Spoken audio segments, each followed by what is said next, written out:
Hi there, welcome to your new favourite podcast. I'm Oliver George, I'm chronically ill, I love it, grab a blanket, and this is Sick With Sarcasm.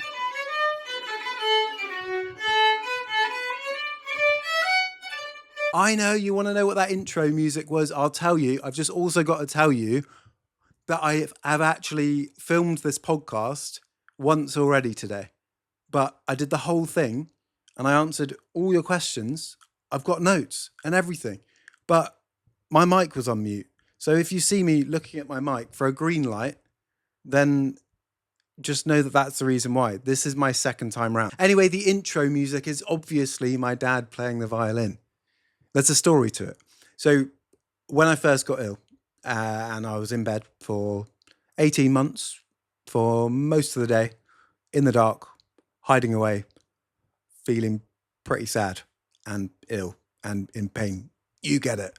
I would often be woken up from a nap or a lie-in because I've not been able to sleep at nighttime when you're meant to sleep by my dad playing musical instruments in the room directly below my bedroom. We're talking saxophones, clarinets, cellos, mandolins, guitars, and violins. Violin was the main one, and this was the main tune, so obviously it has to be my Sick With Sarcasm intro tune. It's the theme tune. Anyway, this is where I say, hey, chronic illness friends, I hope you're having a somewhat okay week, and you have only been gaslit maybe once or twice, which is pretty good. Once or twice a week's not bad. And if you haven't, then this is from me to you. You don't look sick, and could be worse, and I think you're faking it. On with the Q&As. This morning I put up a little box on the Instagram, I'm pretty old, asking you to ask me questions, and these are a couple of my favourite ones. And I've kept it kind of not that many because otherwise I'll keep talking, and I'm trying to be concise. So question one, we're going straight in with a deep one, which I love, so that's fine. What do you do on days where you can't accept your life won't ever be normal? This is a weird one because I would answer this differently now compared to, well, obviously when it first started, we're 6 years ago. But even 3 years ago, I'd answer it very differently to now. The answer I would have given you is I would have been very angry because it's a horrible, we're still on green, yes. It's a horrible, angry, frustrating, sad, horrible thing. And I think it's okay to feel that, and you should feel that, and not be told not to feel that. So make sure you feel that. Yeah, I'd get angry, and these emotions would then cause me to be like, I want normal, so I'm going to get normal. And for me at the time, the first thing that went was I used to sing a lot, all day, every day, performing, releasing songs, writing, all the singing. I used to do it a lot. And that was the dream, performing in some aspect, acting, singing, whatever, podcasts, great. And yeah, so I would be like, I want my normal. This is frustrating. This fucking sucks.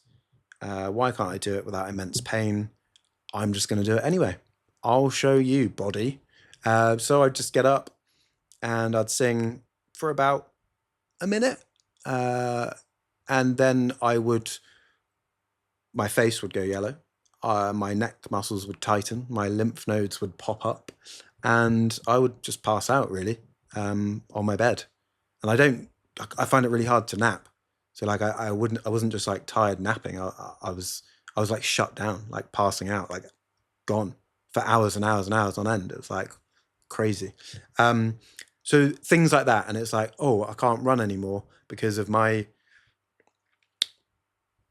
pelvic region pain and lymph nodes and similar things, but down here, where this mic seems to be inappropriately stood. This is a PG podcast. Luckily, if you're on Spotify, you're not seeing anything, but I am in bed and this is all very, very appropriate. And it was just a thing. And then I'd just be shut down for 4 weeks, unable to do anything. And then everything would calm slightly. So then I'd try and sing again. And it was this never ending battle. And they got to a point and I was like, I said that very casually, but a point is like severe depression. And how do I find some moments of joy in this hellhole?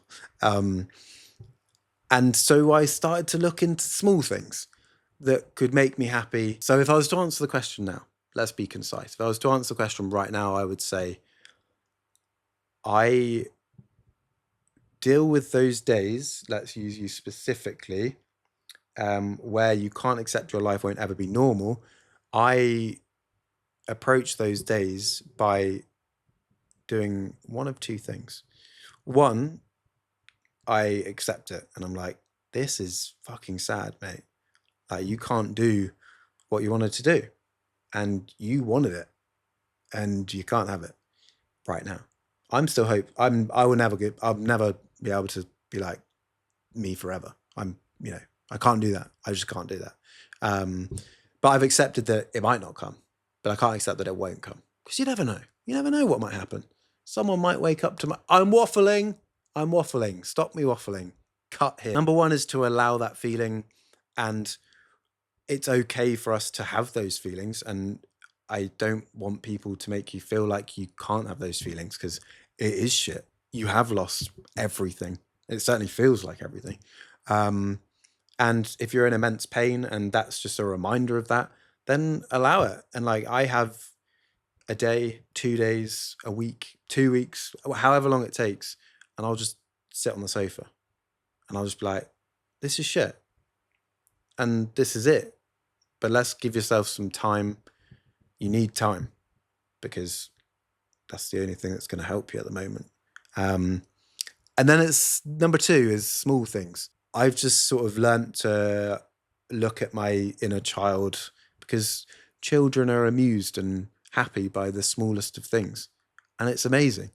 And if we can take a bit of that, then we're onto something, I think. So an example, I'm really sad. I'm really sad. I'm in loads of pain. Can't believe I can't talk much, blah, blah, blah, or perform or do what I want. It goes from A to Z real quick. You know this. I will find a small joy that gets me close. It's like a 10% of the feeling I'd get from performing as old normal. The new normal, I would find 20% of that happiness by doing a TikTok and probably doing something stupid, which is also a subject, hence the podcast, I'm passionate about talking about. Not enough people talk about it. It gives me something. I'm like, yeah, nice. And like a TikTok takes me 5 minutes, and that's 5 minutes, and it puts me up here. And it's so much happier. And I'm like, I've accepted that it's not my normal, but I'm finding things within this new normal. Not cool. Within the new normal, I am finding parts of the old normal to bring in on a smaller scale that sort of appease the inner child. And I love things like I go and sit on a bench and like I know all the duck families down by the canal. And this is ridiculous, right? This is like a child would do this, or a lonely person would do this. But I think you have to be open-minded to it, because if you're not, then you wouldn't do it and you'd miss that. But now it's like, I get all these, checking the green light, we're good. I get all these moments of like, I've been watching this family of ducks. Like, well, they're something slightly different to ducks. I won't go on a waffle. I won't do it. But like, there's a mum, a dad, and they had 4 kids. And they were tiny. They've just been growing. And then once the mum disappeared and she was crying and she thought she'd lost her kids. And I was trying to help them back and this guy chased her. And I was like, oh my God. And it was like this big thing. And it's like, this is simplifying everything. Because if I'd told that to me at the start of illness, I'd be like, that sounds fucking shit, mate. Like, get yourself on a stage or doing something you actually wanted to do. But you have to find the moments of small things that make like happiness, because then it makes dealing with the being in the new normal easier. So like my reaction to being in pain, if I've sort of looked into these smaller things or bought a Care Bear pen and I'm like, oh, that's cute to write with, or something like that. These small things add up and they mean my reaction to my pain and my feelings of not being able to live a normal life are not nice, but nicer, lighter. Anyway, I move on because we've got another question. And the next question is another deep one. It's another absolute corker, but I'm okay with that. We're going to do corkers. I love corkers. Keep them coming. What did your life look like before and how have you modified? This one is a little performer. This one is a little bit more emotional, I think. And I will waffle more if something's emotional because I'm not very good at saying it. So I've written sort of my answer roughly down. So excuse me while I take my eyes away from you. Sorry, it's only for a minute, okay? People on Spotify don't even have my eyes.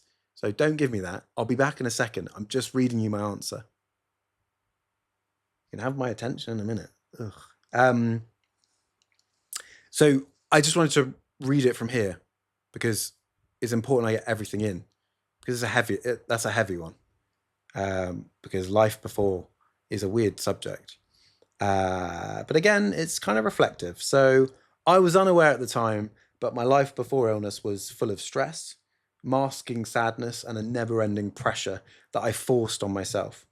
I was auditioning for drama school. I had a singing Instagram that was excitedly building. I was in a relationship I wasn't enjoying. I was an assistant sales manager, excessively working out. Everywhere I looked, it was high pressure, high stress, and sadness. But obviously, again, this is with reflection. I've already told you that, but I'm just reading it. And without that, I'd say I was striving for my dreams of performing in whichever way I felt possible. And I would stop at nothing until I achieved that. That was what my old normal was always striving for something big, or big to me anyway. Because everyone has a thing you're striving for, and it's as big to you as it is to the next person, but it's still on green. So my biggest modification to living with a chronic illness is nothing physical or practical. It's the fact I've had to get to know myself. So like it's like meeting a new person and being like, who are you?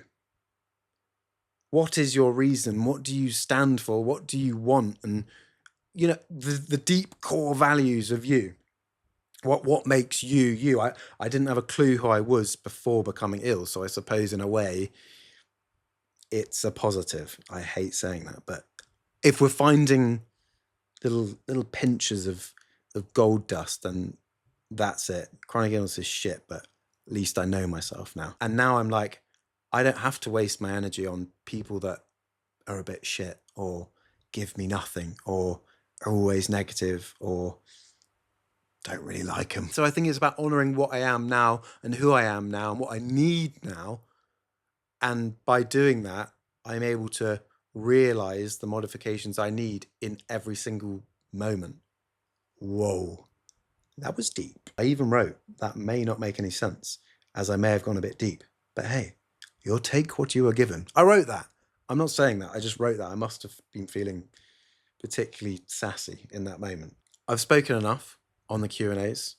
The Q&As, that was extensive. Keep them coming. I like questions. They're great. And hopefully you've related some of that. Special shout out to everyone who sent questions. Sorry I didn't get around to yours. Extra special shout out to the people that didn't send questions but replied in the question box with sarcastic things about chronic illness that tie in with this Sick With Sarcasm podcast.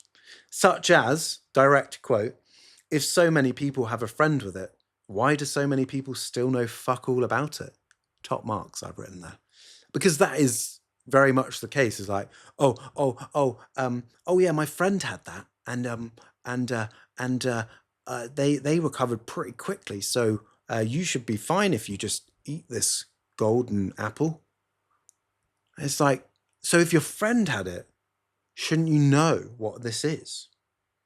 But maybe their friend never had it, or maybe they just don't have any empathy or understanding. It's time for a chronic illness relatable talk. I'm trying to get this down. I'll get there. It's time for a chronic illness relatable topic segment. Let's do this. So this is another one where I'd love for you to write in. You can use the email in my Instagram bio, or you can reply to a little box that I put on Instagram sometimes. Whatever, just comment them, whatever you want. Topics, tell me. If you want a topic covered, or if you have a set topic you want to write in about and I can read and relay your topic, then please do, because suggestions are great and I want them to be relatable. I want everyone to feel comfortable. But because I didn't tell you to send me topics, I don't have one of yours. So what I feel is relatable is that because I am having to re-record this podcast, I actually only now have 1 hour and 13 minutes until my next EMDR appointment. EMDR therapy is the weirdest therapy ever. And I don't mean weird like, don't try it. I mean weird, like just weird. Like you've got to be so open-minded going in. You basically, you go in, it stands for eye movement, not sure on the DR.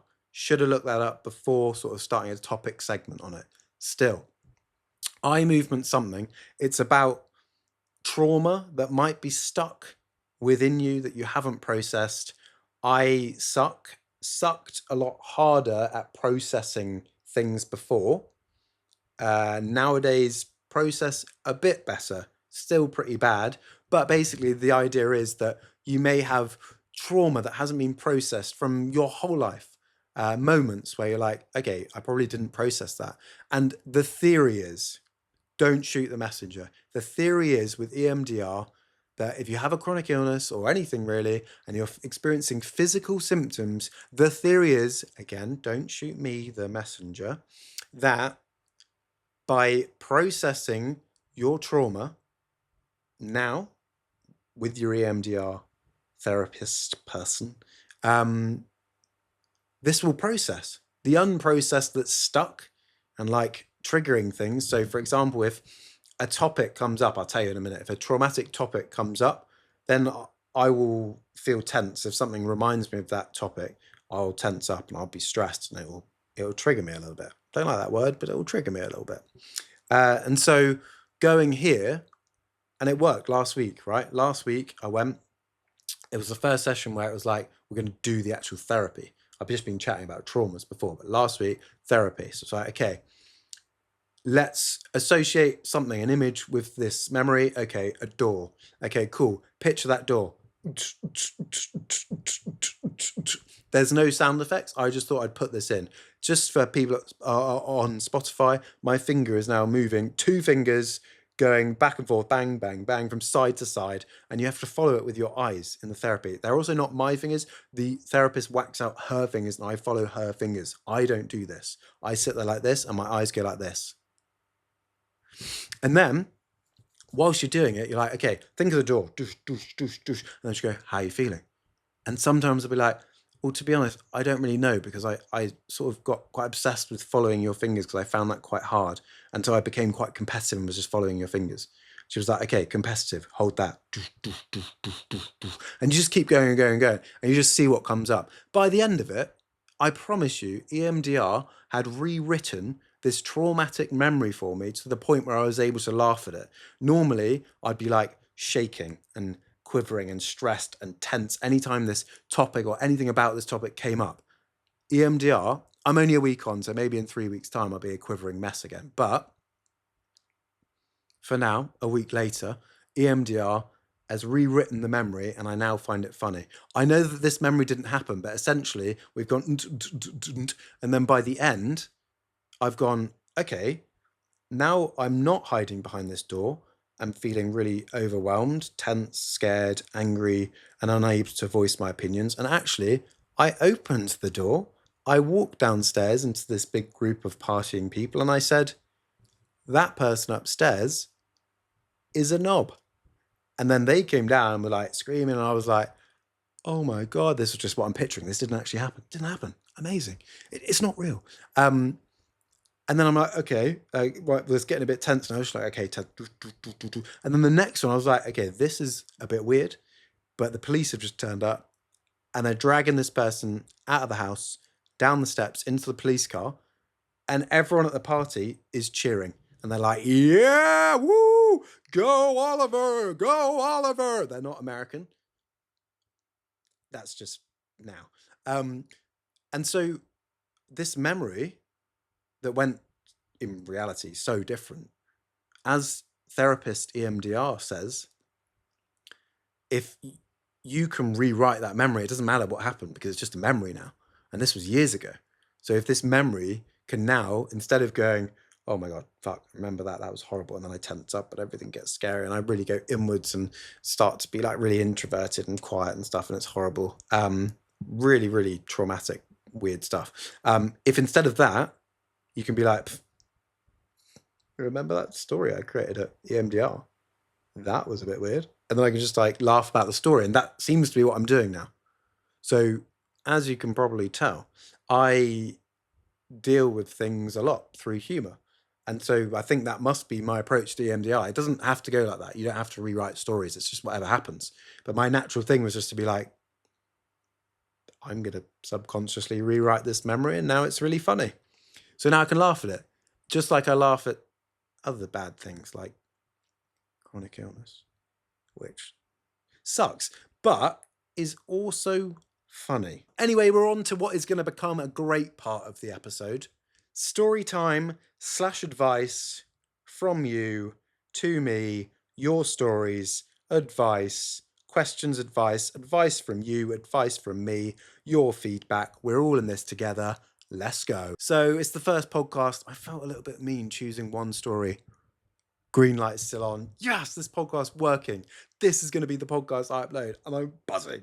Yes. So again, I've written it down because I want to be specific and concise because I'm really concise now.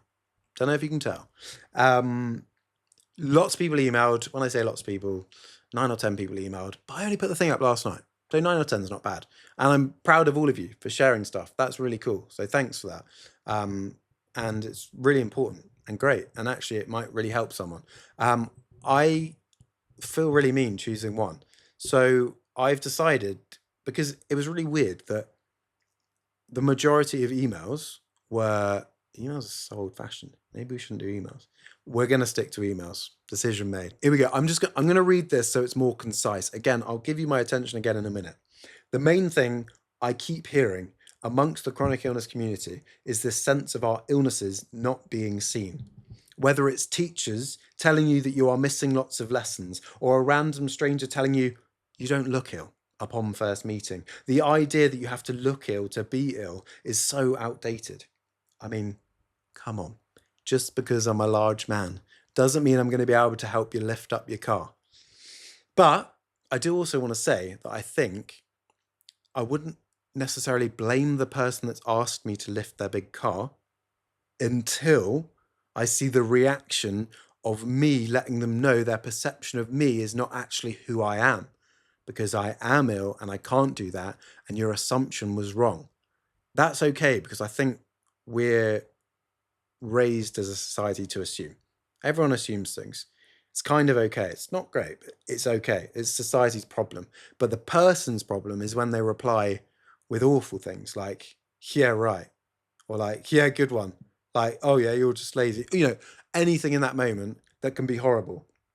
Oh, well, it could be worse, hey? It's like the worst thing. It's the replies from people to people with a chronic illness when they tell them that they don't meet their expectations or assumptions in the way they look that are what's bad and what needs to change. It's not the assumption. I think it's the reaction to being wrong on the assumption that needs to change. And that's what people can help. Definitely, 100%. Because you just need to have a little bit of empathy, a bit of sympathy, a bit of awareness. Read the room, sunshine. Read the room. Everyone's messages were sort of like in a scenario where your teacher has said this because you weren't in, because you were away with this problem or this illness or this was happening, and someone said this, and because you don't look ill. Why did I do that? I should have done, you don't look ill. I wasn't laying down your illness. You don't look ill. You don't look ill. We're all faking it. Yes. This is the fakers. No, sorry. I'm going to stop. Silly. Waffling, getting away. Concise. Back to notes.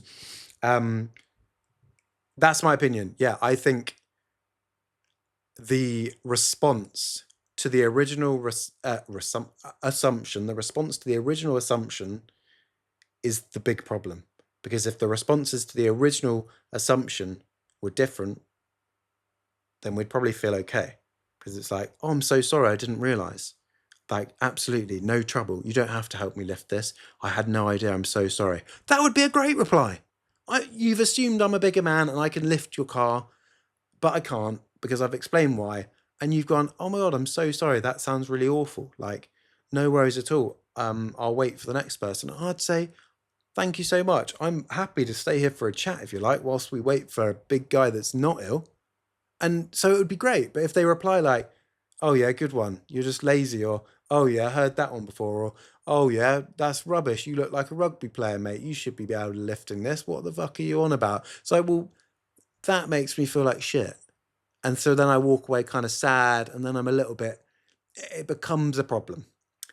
Society's the problem, not you. And not chronic illness is a problem. But in this instance, it's not the problem. So let's not go blaming ourselves or the illness. It's the responses from society to the illness, the lack of knowledge, because let's face it, if doctors don't know, how are the general Jills and Joes supposed to know? And that's what we've got to work on. I don't know how. I'm trying. One day. Moving on, we're on to mantra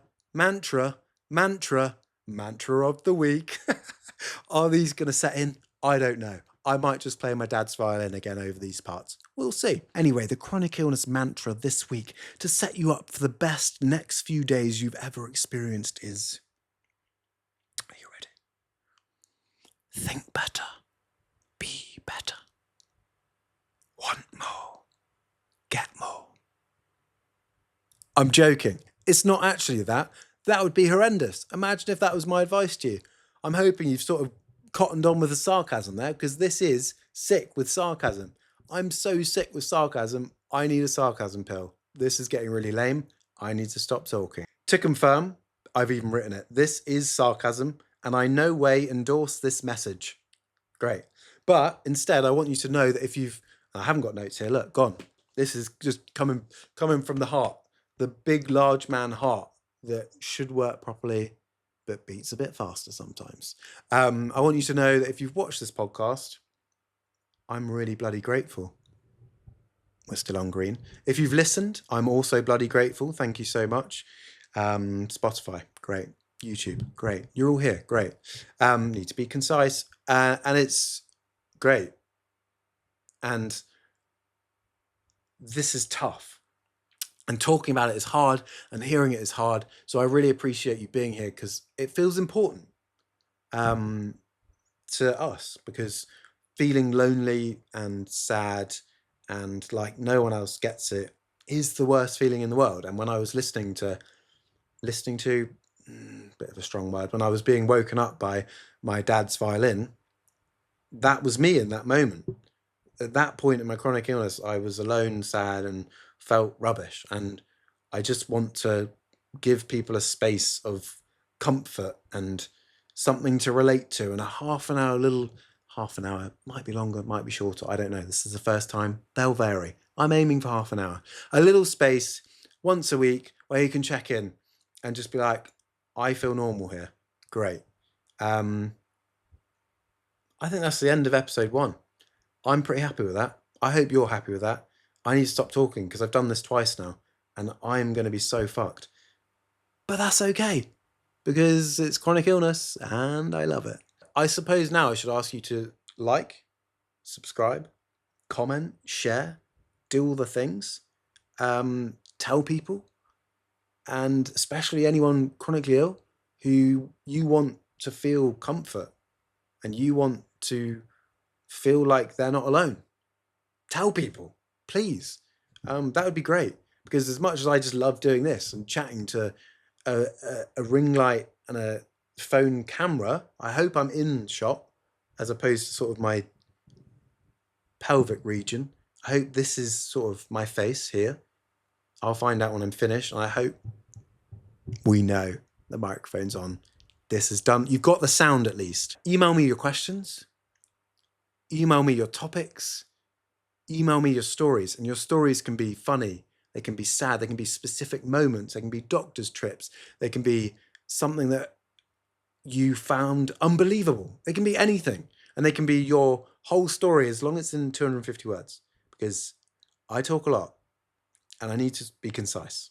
Concise seems to have been another theme of this podcast. I hope you found something in this, some comfort, some joy, some sadness. You're allowed to feel sadness. Oh my God, my mantra. What is my mantra to you for the week? My mantra to you for the week is you have permission, not from me, just from whoever controls the permissions of humans, not me. I'm not a dictator. I'm just a guy that does podcasts and is a bit ill. I'm ill. I'm not a bit ill. Stop downplaying it. Another mantra, don't downplay your illness. Mantra is give yourself permission to feel like shit. If you want to feel shit, feel shit. And if someone says something mean to you, tell them it's mean. Don't do anything that's going to cause any violence, because then it will come back to me. So if you start a riot, I didn't endorse that. I'm going to go now. I'm waffling. My mantra is you have permission. You can feel all the chronic illness, sadness, anger, pain, all the bad things. You can feel them and allow it. Oh, and also, please, I wasn't even going to do this, but like, just find a tiny thing that just brings you like the most childlike joy, whether that's ducks or SpongeBob SquarePants on television. Anything that makes you feel a bit like a child. A Care Bear pen.